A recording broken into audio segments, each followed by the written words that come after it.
everyone, welcome back to the Support the Spectrum channel. Today we're going to be talking about repetitive communication behaviors that are commonly found in the autistic population, but are certainly not exclusive to the autistic population. We're talking about things like echolalia, scripting, gestalt phrases, repetitive body movements, proxymix, and body language, and what they all mean and how they relate to communication. There are many misconceptions about them because a lot of people like to believe that they have no meaning, and this is not true. If your learner is doing something repetitively, chances are they're trying to communicate something to you. These are all natural parts of how autistic people use communication, play with communication, produce communication, and so we must know about it. Let's get right into it. Let's start with immediate echolalia. The term itself is kind of intuitive, right? It is that practice of repeating something immediately after you hear it. And a good example for media is the character Brick from The Middle. If you've ever seen that show, you know that Brick looks down at his stomach and repeats what he hears after he hears it, or what he says after he says it. So he performs immediate echolalia in the last 4 to 3 words of his sentences at times. And even though that is supposed to be a comical example in that comedy show, if you are familiar with autistic and neurodivergent people, you know that immediate echolalia is very much a part of the vernacular. It's very much part of communication for them. So a lot of people will say that there is no meaning behind echolalia, because let's say you ask an autistic person, do you want that or this? And they repeat back, that or this.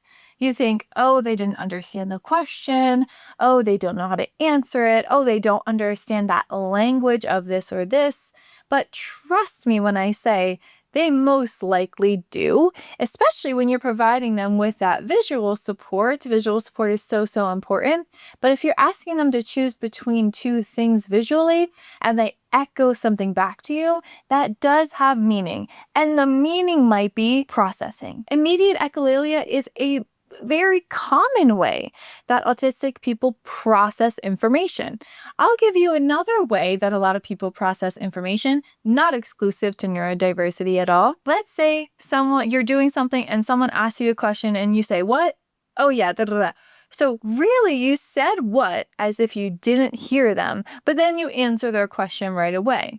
That was your brain taking a second to process what they said, most likely because you're multitasking. So you're doing this thing and then you receive sensory input of the question, and our first reaction was to say what, because your brain is making the transition to what you said, and then you answer the question without them needing to repeat it again. Because you did hear what they said. It's just that you needed time to process. That is exactly how it is for autistic people. They're processing what you said. But the echolalia could also be them making a choice as well, which is why paying attention to body language, proxemics, what they are visually attending to, what their body is attending to is equally as important. Because if we're going back to the example of making a choice and you say, do you want this or that? And they say this or that, but they're looking at that, or their body is closer to that, they're leaning towards that, they probably mean that. So it could be a placeholder till they figure out their response, could be processing, and also could just be the direct communication, but they needed to pair it with some other type of body language or visual cue to get their message across. All this to say, do not shut down immediate echolalia. It is really important. Now let's talk about delayed echolalia. Delayed echolalia is that repetition, that behavior of repetition, but it happens moments, hours, days, years following their initial presentation to what they are repeating. So this looks a lot like repeating things from movies. The first example that came to my head just now is, I'm tired of digging. Or wait, what's the quote from Holes where she says, I'm tired, Grandpa, and he says, oh, that's too bad. That always comes to me. Sorry, that's a very personal example, but this is just what I mean. That's a form of delayed echolalia, and you know that everyone does this, right? Everyone quotes, everyone references, everyone performs delayed echolalia.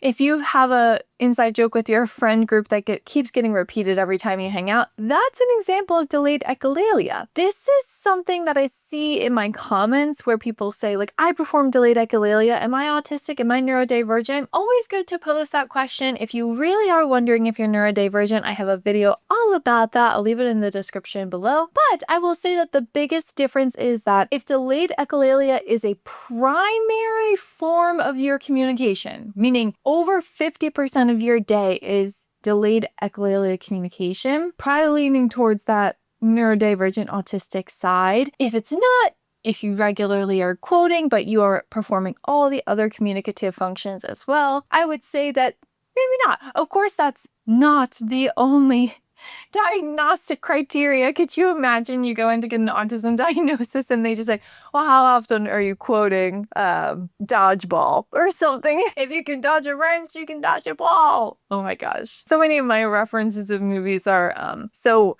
male-centered because I have 2 older brothers and that's just what I watched. But anyways, when neurodivergent people, when autistic people are performing delayed echolalia, it is because they're trying to express something.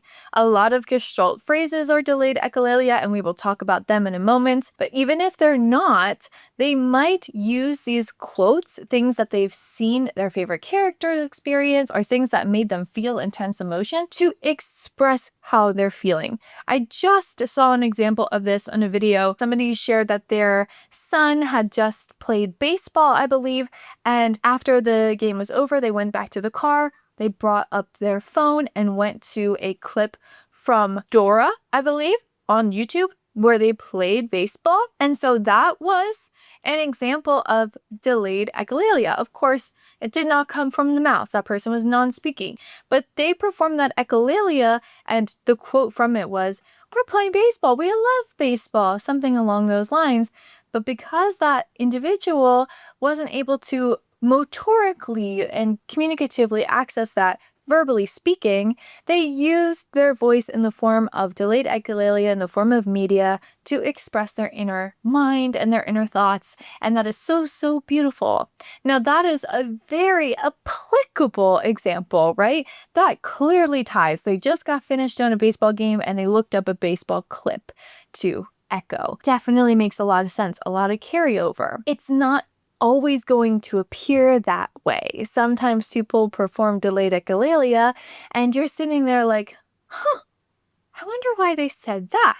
You're trying to look around the room, you're trying to figure out which activity made them think that. You're just not really sure what the true meaning behind that delayed echolalia is. And sometimes that's what would consider a Gestalt phrase. Many autistic people, around 85% of them, are Gestalt language processors. I have an entire video about Gestalt language processing if you would like to learn more about it.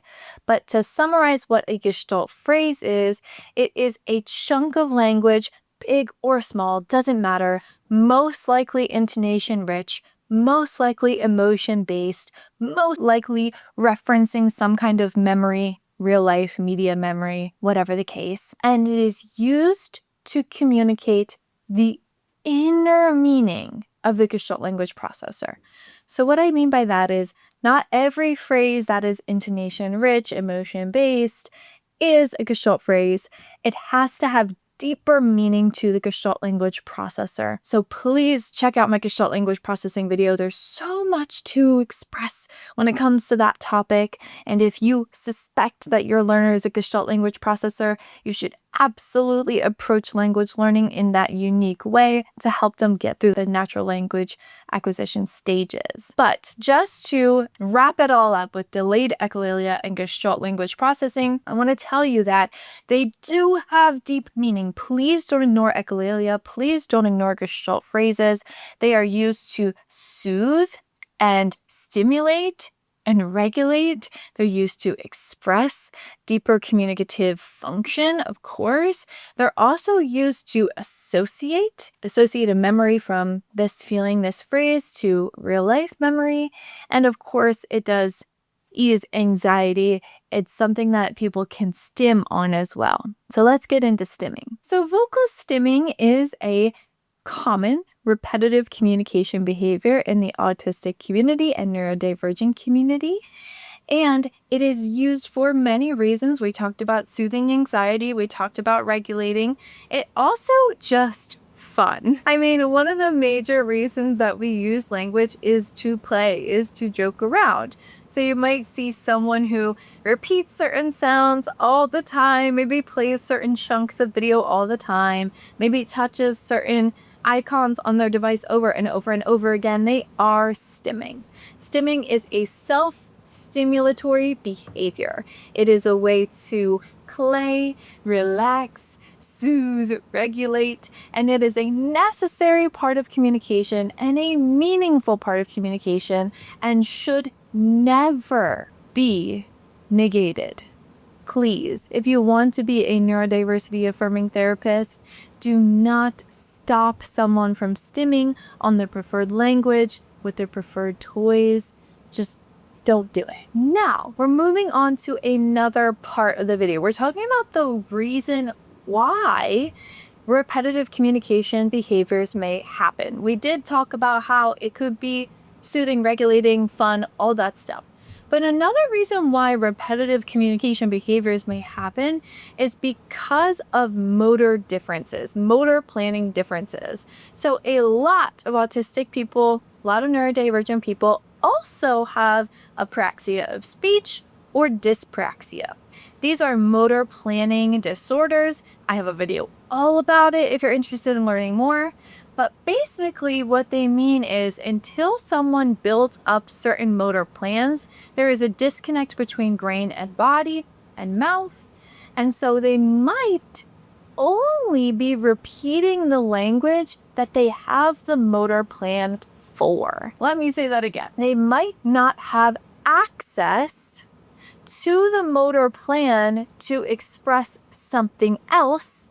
So the repetitive communication keeps coming up over and over and over again because that is the motor plan that they have access to at the time. It's very complicated. I would highly recommend watching that apraxia video if you are not familiar with the disorder. And if you do have a neurodivergent loved one in your life and you're wondering why they repeating, you might want to look into if it is a motor planning disorder. So this could affect prosody of speech, the rhythm of your speech, and how it kind of sounds. Everybody has a individual, unique prosody. I've been told that sometimes my voice is a little sing-songy, and I could see that. I kind of naturally just go up and down with pitch, and maybe you do too. Maybe your learner, your autistic or neurodivergent learner, also plays with prosody and enjoys different types of prosody. I have one learner right now who is obsessed with Louis Armstrong. I see skies of blue. I can't even imitate his voice. It's so deep and so unique. And there is a certain stimming behavior that they do when they hear Louis. And so you should know that the prosody and certain vocal sounds can also be something that people stim on, want to replicate and repeat. Okay, moving on. Let's talk about proxymix. My goodness, I should make a whole video just about proxymix, honestly. Proxymix are so important, so vital, such a huge part of every therapy session that I ever perform. And what proxymix is, they are the setup, the format of how your body is relating to someone else's body. The proximal area, the proximal space that you give someone, or lack of space you give someone, or whatever the case. So I literally just got out of a session that was all about proxymix. There were certain moments when that person really craved close proxymix, craved deep pressure, wanted me to be close. And there were certain times when they would do a frustrated stim where I knew, okay, I'm gonna sit back. I would physically move back, and that would regulate them. Also, positioning your body to not be front facing towards them, because even if you're not making eye contact, just kind of like standing in front of someone can be intimidating for some of our learners.